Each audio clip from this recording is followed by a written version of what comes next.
As you all should probably know by now, Evangelion 3.0+1.0 has unfortunately been delayed once again due to the surge of cases in Japan. No! God, please, no! No! No! So now that we've got a bit of time, I thought it might be fun to take a deep dive into the promotional materials that we've been given so far, and do some speculation about the upcoming film.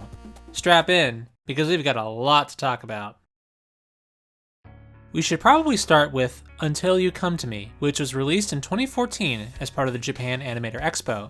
It was directed by Tadashi Hidematsu, who has been a key animator on all of the Rebuild films thus far, with art direction from Tatsuya Kushida, who, among other things, did art direction and background art on 3.0. Previously, it was speculated that this short bridged the gap between 3.0 and the final film, but its canonicity has never been confirmed. Still, it has a number of interesting visuals that tie into the two films. If you'd like to take a closer look at it, GoJesus has covered it in depth on his channel. Next, let's talk about posters.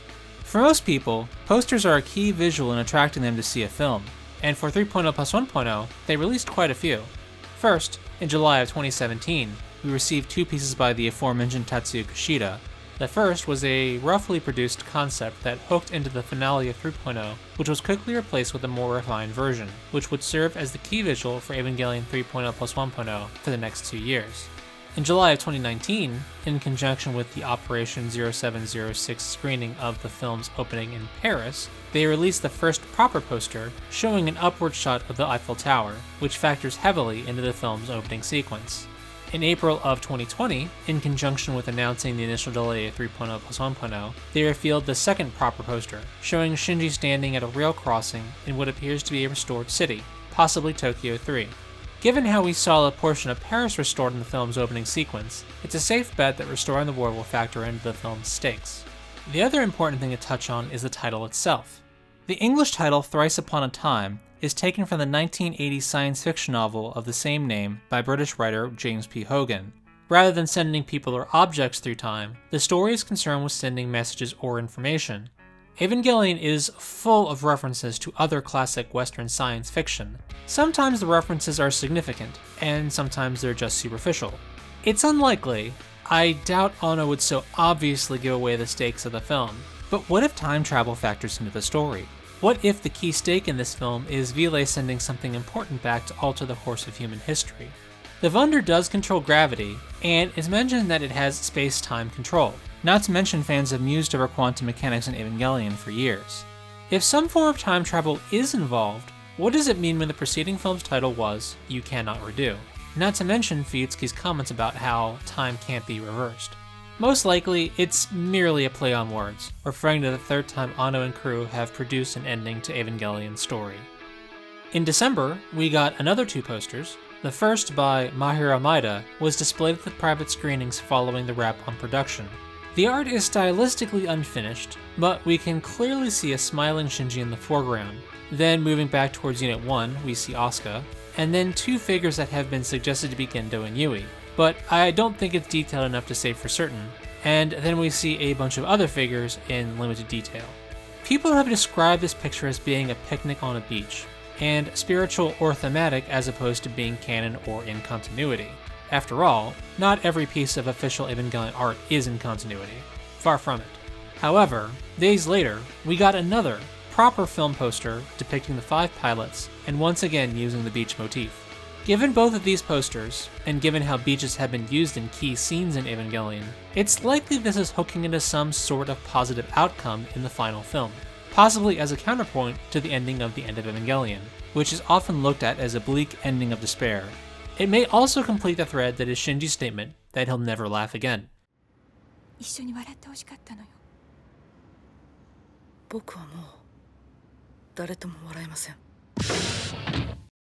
Now, let's get into the real meat, the various teasers and trailers. Although, with how we typically distinguish teasers from trailers, I would argue that all the videos released thus far are merely teasers, both due to their lack of narrative or plot cues, and their extremely short length, each containing only 26 to 52 seconds of animation. Since we now have multiple teasers to look at, and given that one of the earlier teasers actually gave us some scene and cut information, I thought it might be interesting to approach this by attempting to take a general guess as to the continuity of the film, and also group some visually similar content together. I'm sure I got a bunch of things wrong, but what the hell. Let's have some fun and take some wild guesses. We can laugh about it later. First, we have the teaser featuring Mari and Unit 8 suspended from the Wunder airship.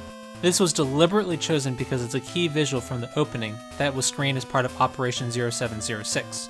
I've already covered the opening to some degree in a previous video, so you can watch that if it interests you.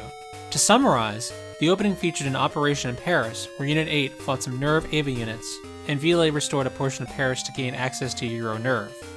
From there, we move on to Scene 2. We see Asuka, Shinji, and Rei-Q traveling through the Red Wasteland, with various failures of infinity jutting from the landscape. We don't know that the Paris opening is the immediate beginning of the film. We may actually revisit this right beforehand, as it directly syncs up with the end of 3.0. Shortly after that, we have Asuka. She appears agitated and is holding the device we see at the end of 3.0. Its exact function is unclear, but it measures L containment, and they'll need to rely on it to get somewhere with low L containment so that the Wunder can rescue them. Next, we have another shot of the three pilots. Asuka appears to be focused on navigating with her handheld device. Shinji lags behind. Rei turns to check on him. At some point, our perspective switches back to Vile in Paris. We see Masato and Ritsuko descending through what appears to be a server farm of tripartite supercomputers, possibly miniaturized versions of the Magi supercomputers. While we've already seen that getting parts to repair Units 2 and 8 was the payoff for restoring Paris, there's probably some critically important data or processing capabilities inherent to one or more of these computers that will be integral in the restoration of the world and humanity. Next, we have a bunch of shots that I think take place along the way. There's a shot of Rei-Q. She's a bit more expressive or animated than usual. I'm curious as to why. Quite often in the past, Shinji has directly or indirectly been the reason for Rei expressing herself. That seems unlikely this time, given how destitute Shinji is after the death of Kaoru and his inability to accomplish anything in the prior film. Next, we have a cryptic shot of a power line suspended in air by what appears to be the same sort of energy tethers that we see generated by Wunder. Behind it is Earth's moon, whose orbit may have been altered by the events of the near-third impact. It's possible this has something to do with one of the later operations. Next, we have a point-of-view shot of Rei-Q's outstretched hand. Likely this is seen from Shinji's perspective. We also see she's still holding the SDAT player in her left hand. The time of day appears to be twilight. My guess is that there is a day-night-day sequence with these three. They probably rest somewhere for the night. Maybe this is the morning, and Rei-Q is coaxing Shinji to resume their journey. There would have to be a passage of time, as Vile flies off to Paris, which is a far ways off from Japan. We also have this upward shot of power lines and a failure of infinity. Perhaps the pilots sleep under the open sky, or this will be used as an establishing shot, but there's definitely a day-night change. Next is Scene 54, a shot of Rei, which appears to be an exterior shot. Her expression doesn't seem completely flat. I'm wondering if they make it back to NERV, and she's expressing empathy or sympathy for Shinji, who is still in turmoil over the death of Kaoru. Eventually, the pilots get back to Vile.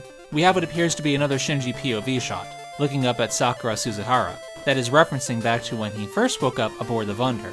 My guess is that this is an isolation room that they place Shinji in when he first returns to Vile.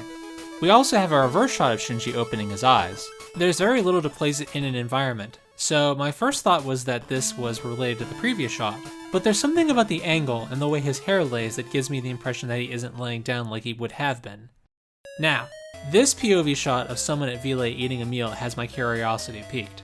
I'm not sure who this is, but the clothing most closely corresponds to the bridge crew member Midori Kitakami. But what really has me curious is the label on the water bag. First off, drinking water is printed in Russian in the lower left, and what appears to be printed in the lower right is the year 1963. I doubt this is the number of the bag, as why would you number bags in this way, especially when there is already tracking information dead center on the bag. This leaves me with two different questions. Either was Vile around in 1963 manufacturing space food for the Russians, or how and why exactly is Vile slapping their logo on space food from the 1960s? Is that even necessary? Supposedly, when properly produced and sealed, water will stay potable indefinitely. But seriously, is that water still good after 66 years? My fixation on this is probably completely irrational, but it's just so weird to me.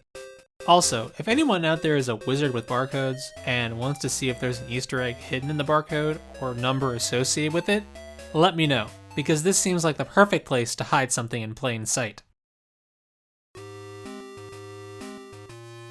Scene 105. We revisit the room in NERV where Fuyutsuki invited Shinji to play shogi, and where Yui Ikari became the control system for Unit 1. Unit 13 is still impaled by both spears, and has been placed in some sort of suspension. Shortly after, we have Scene 109. Shinji once again has the SStat player. He is now free from isolation, and is in one of the Wunder's bunks. This is probably just prior to an operation in the second act of the film. Given its history with Gendo, and that he has it in his possession, Shinji may once again be open to communication or connection with his father. And then we have Scene 115. Misato and Ritsuko aboard the Wunder. Judging from Ritsuko's expression, and Misato being turned away, there may be a tense disagreement between the two. It may have something to do with Shinji being allowed to live and be aboard the Wunder. This shot should confirm that the Wunder is not only an airship capable of generating anti-gravity, but is also a spaceship. PLSS probably stands for Primary Life Support System, which is commonly the backpack worn by astronauts that contains their oxygen and breathing apparatus. I love this shot of Hyuga tying Aoba's bandana, and then exchanging a friendly fist bump. These latter moments were sorely missed in 3.0.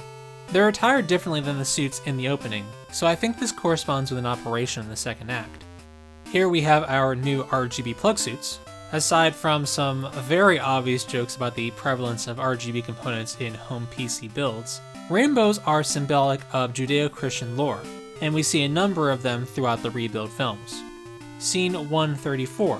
I cannot stress enough how important this one cut of animation is to how we set our expectations. I am absolutely certain that this shot follows Asuka and Mari suiting up in their new RGB plug suits, but Mari's suit has been deliberately recolored neutral gray to throw us off.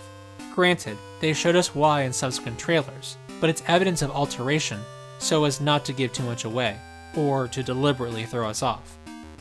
Mari and Asuka floating in zero gravity. It's not an exact match for the corridor on the Wunder that Asuka runs through in 3.0, but the color grading is similar. Nevertheless, the Wunder is now in space. This may also be aboard a space station. Maybe all of this is staging for the final operation, and they're getting something they need, much as they did when they retrieved Unit 1 from orbit. Or perhaps going into space is the only way to get to the eye of the impact vortex. Somewhere around here we get our first look at the restored Unit 8. Scene 136. Kaoru is back. This is one of several shots that echoes 3.0. The shot composition is the same as when they were at the piano at NERV, however the background is different, so it can't be a flashback to 3.0, nor can they be back in the same room at NERV. It could also be a flashback to the time skip. Perhaps 3.0 wasn't the first time Shinji learned to play the piano. Having that muscle memory may explain how he was able to learn to play the piano so quickly. We do have a shot of the same piano, in what appears to be the same room at NERV. Scene 143, a foreboding shot of Fuyutsuki with what appears to be a Rei in some shock. Either they parted, or Rei-Q was sent away by Vile. We don't have any shots of her aboard the Wunder, or with Vile. We have a similar shot, reminiscent of the giant red Rei from 2.0, when Shinji tried to save Rei 2.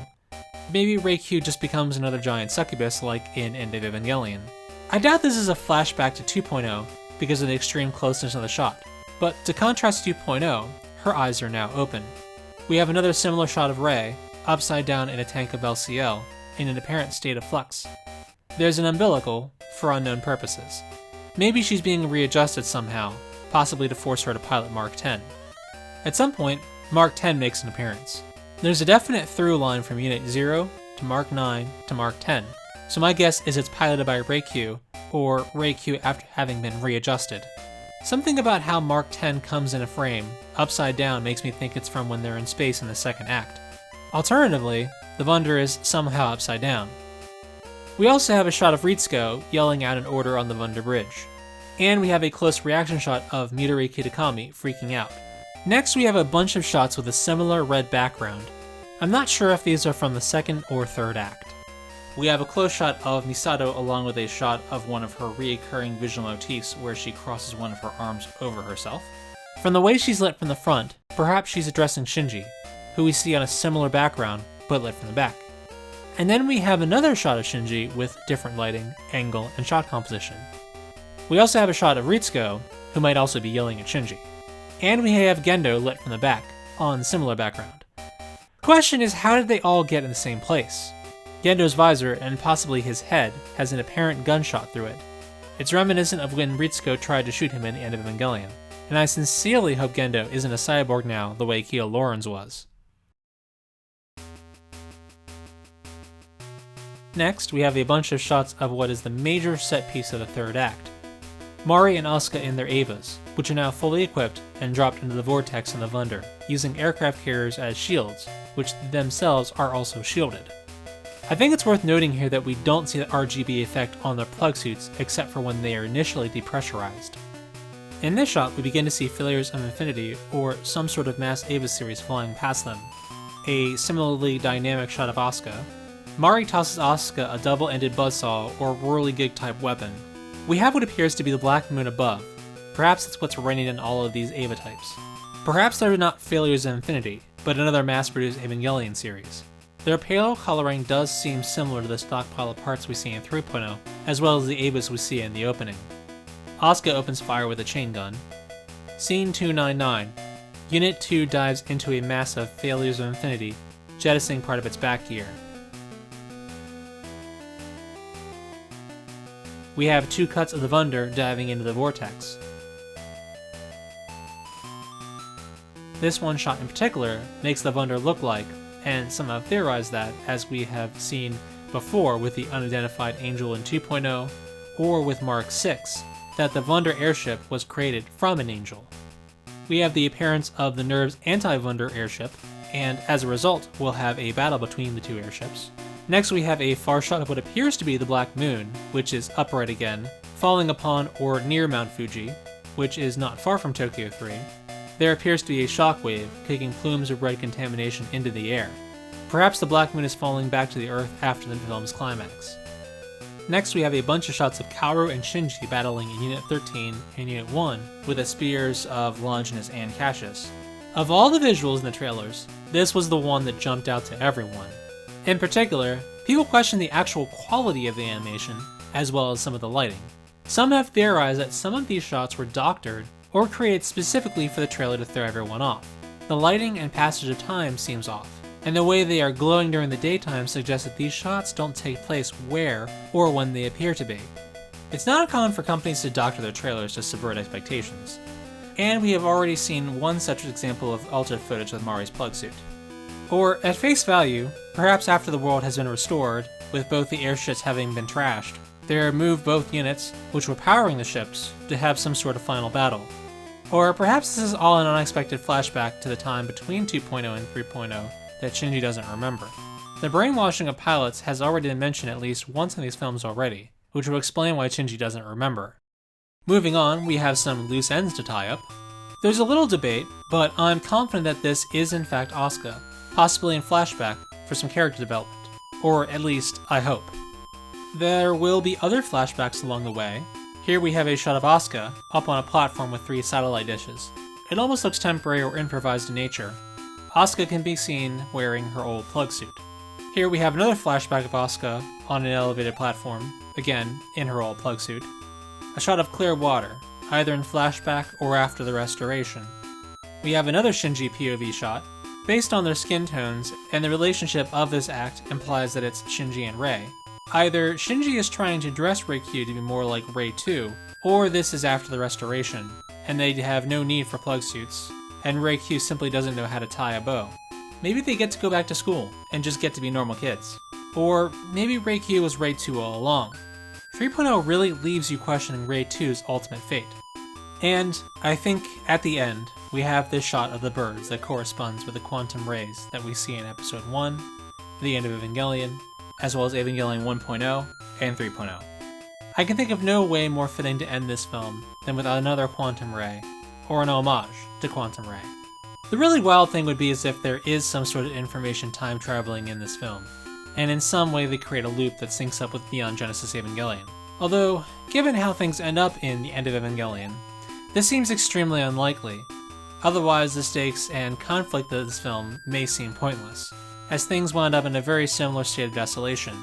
It would be interesting, various versions of the loop theory have persisted over the years, and with how Rebuild of Evangelion has in effect used Neon Genesis Evangelion as a sort of shorthand through its installments, formally bridging the two works would be ambitious to say the least. Whatever happens, it sounds so far like this last film is a satisfying conclusion, and after nearly 15 years of following the production of these films, I look forward to seeing this chapter in the franchise finally come to a close. I also look forward to seeing how hilariously wrong I was about all of this speculation. Guys, thanks for listening to me ramble. It's been a long, long time since I made a video like this. If you watched right up to the end, I hope that means you enjoyed it. Before you go, give it a like if you don't mind. Subscribe for more videos like this, and if you've got any Eva-obsessed friends, tell them about what I've been doing here on this channel. Take care, and I'll see you again soon.